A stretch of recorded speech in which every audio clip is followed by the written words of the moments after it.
Hey guys, welcome back to Margot Watches Movies. My name is Jake Margot.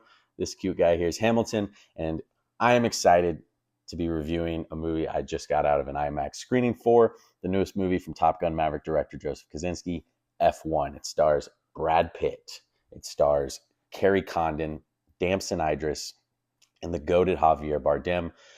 Let's get right to it. The answer is yes.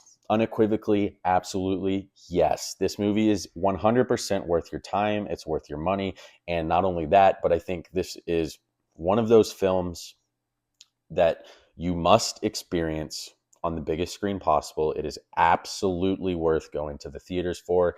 And I actually think you must see it in IMAX if that's feasible for you. If you have an IMAX theater near you, go to it, run to it, hit those turns, hit those corners, and get your rear to the movie theater and see this in IMAX.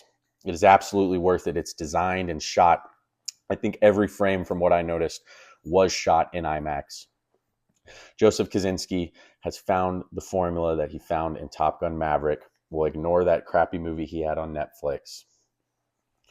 And it's the way he shoots and immerses you, the viewer, into these films, just like the aerial battles of Top Gun Maverick, the racing scenes in this film, which there are plenty of. Don't worry, there's not just one or two or three. This is a film chock full of them. And the biggest positive I can give it is, with as many racing scenes as they are, I found that they never lost their exhilaration.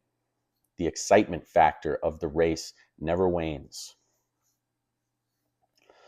From the first to the second to the third to the fourth, all the way to the climactic end, I was enthralled. I was sitting up in my chair, watching, locked in. So, before I get into just a tiny little bit of like why I liked it, yes, run, go to the theater, go see it in IMAX ASAP.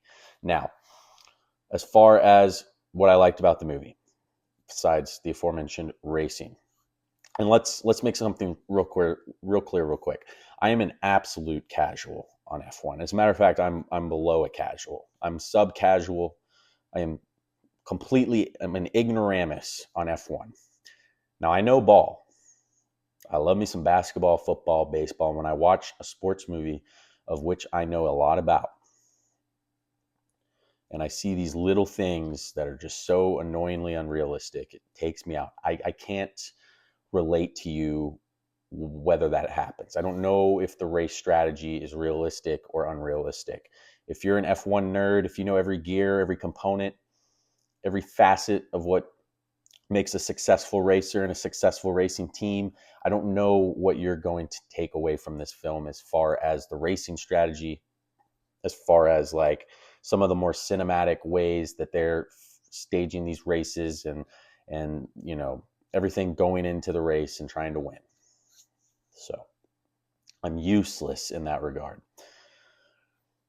which I'm glad, because it sucks to be that nerd who's just like, well, actually, if he had cornered just a little bit tighter, see, then it would have been more realistic.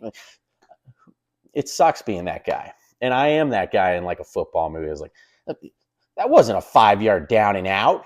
What are you doing in a cover 3 right now? It's third and whatever. You know what I mean? I don't want to be that guy, but I am. So I can't give you that info. Go find some F1 nerd to tell you about that.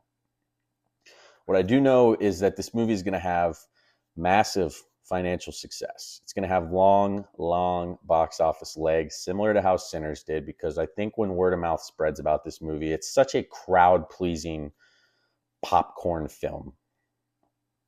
It hits every classic box of a sports movie you want to see. And by the way, if you're liking the review, guys, I'm trying to grow this channel. Give me a like, give me a subscribe. But let's get back away from the begging. More change, sir.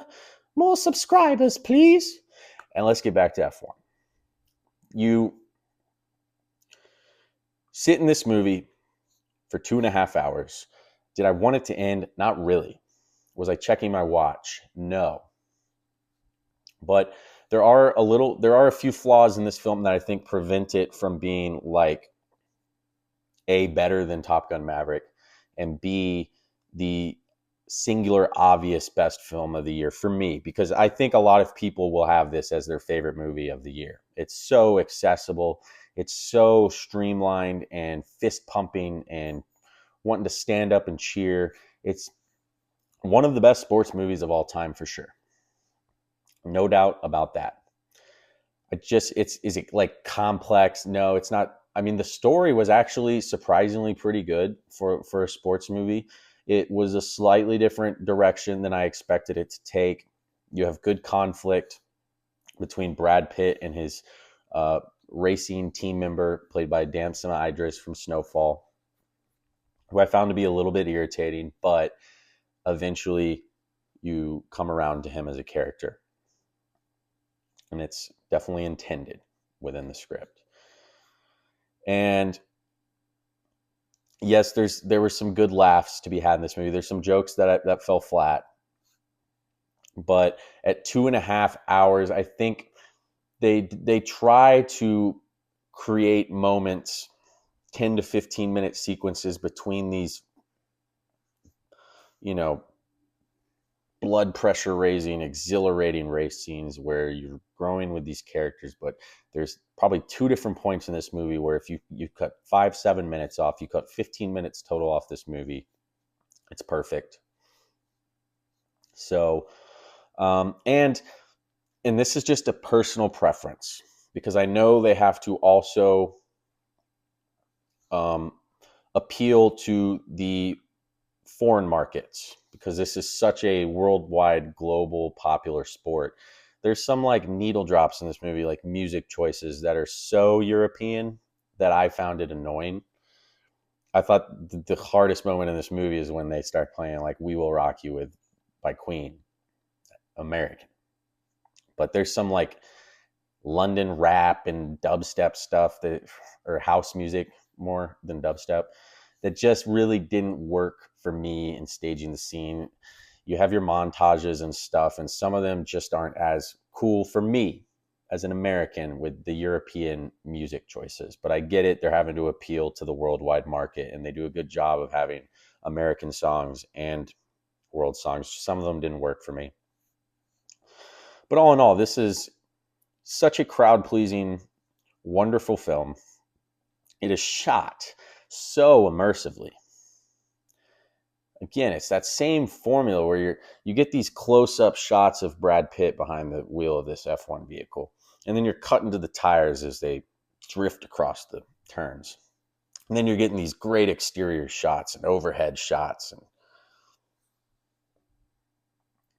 it's so it gets you so involved in the action, the way he shoots it, and the editing is a marvel. And there's just some great shots in this film. Like, put it as a wallpaper on your computer shots, just sick. And some of the times they're driving, I'm just wondering, how did you make this? How did you shoot this? No wonder it was reportedly one of the most expensive movies ever made.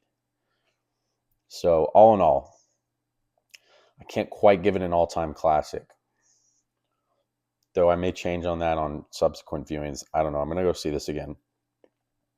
Maybe I'll re-rate it in a spoiler review. But I'm going to give this the highest of high ends of must-see gem. So, F1, starring Brad Pitt, directed by Joseph Kosinski, for me, is a must-see gem. Go see it as soon as you can. Everyone is going to, at the very least, like this movie, I think, unless you're just the biggest F1 nerd and there's something I'm completely ignorant to as far as the F1 action and racing, and it's just so unrealistic. I didn't see that. It's hard to tell that as I said, a sub-casual on F1, but take it as you will. Let me know what you guys thought in the comments. I'd love to hear your thoughts. This is Margo Watches Movies. My name is Jake Margo. And as always, guys, thanks for tuning in. We'll see you next time.